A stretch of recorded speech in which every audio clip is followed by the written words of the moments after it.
Tersebutlah sebuah negeri yang katanya jauh sekali, jauh dari kota Makassar, apalagi dari Takala. Sering jadi bahan bulian, paling sering dicela-cela.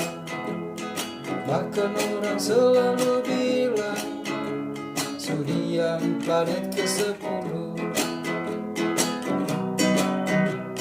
Sudiang jauh di mata, dekat di hati.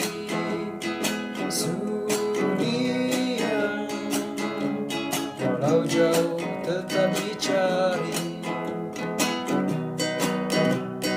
Sering jadi bahan bulian, paling sering dicela-cela. Bahkan orang selalu bilang Sudiang planet ke-10. Juga ada orang yang bilang Sudiang sudah luar negeri, karena kalau ke Sudiang harus lewat kantor imigrasi. Omal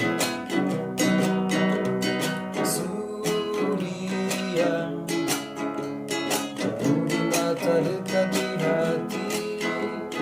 Sudiang walau jauh tetap dicari. Sudiang jauh di mata, dekat di